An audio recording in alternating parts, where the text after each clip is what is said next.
এই কলসিটা দেখছেন আপনারা, এতে জল রাখা হয়। জল যাতে শুদ্ধ থাকে, শীতল থাকে। জল যা তৃষ্ণা মেটায়। কিন্তু ভাবুন, যদি এই কলসির মাটি ঠিক না হয়, যদি একে ঠিক মতন মাখা না হয়, আকার দিয়ে একে ঠিক করে আগুনে যদি পোড়ানো না হয়, তাহলে কি হবে?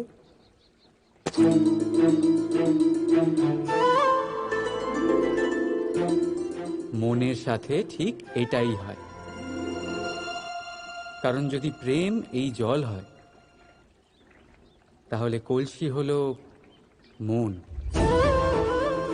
মন রূপী পাত্রে যদি বিশ্বাসের মাটি না থাকে, যদি সেই মাটি অশ্রুতে না ভেজানো হয়, সময়রূপী কুমোর যদি তাকে আকার না দিয়ে থাকে, আর চরম পরীক্ষার আগুনে তা পোড়ানো না হয়, তাহলে প্রেম মনে থাকতে পারে না।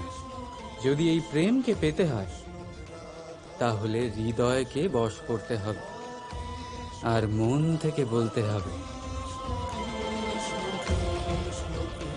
রাধা রাধা।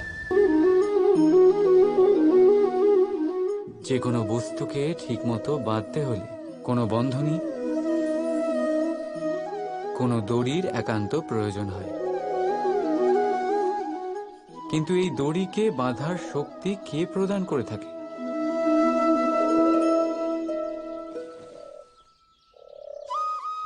সেই সুতো, যা জুড়ে জুড়ে এই দড়ি তৈরি হয়েছে। এবার বলুন, প্রেমকে কোন দড়ি দিয়ে নিজের সাথে বাঁধবেন আপনি?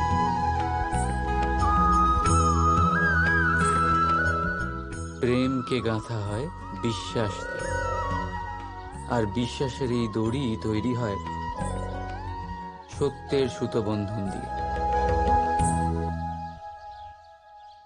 এবার প্রশ্ন হলো এই যে, সত্য কি?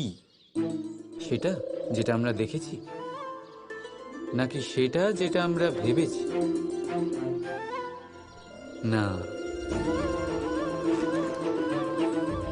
আমাদের সত্য হলো সেটাই যেটাকে আমরা বিশ্বাস করে নিয়েছি, আর বিশ্বাস সেটাই যেটাকে আমরা সত্য বলে মেনে নিয়েছি। আসলে বাস্তবে সত্য আর বিশ্বাস দুটি একই মুদ্রার দুই পিঠ। যেখানে সত্য নেই, সেখানে বিশ্বাসের ভিত নেই, আর যেখানে বিশ্বাস নেই, সেখানে সত্য নিজের ভিত হারিয়ে ফেলে।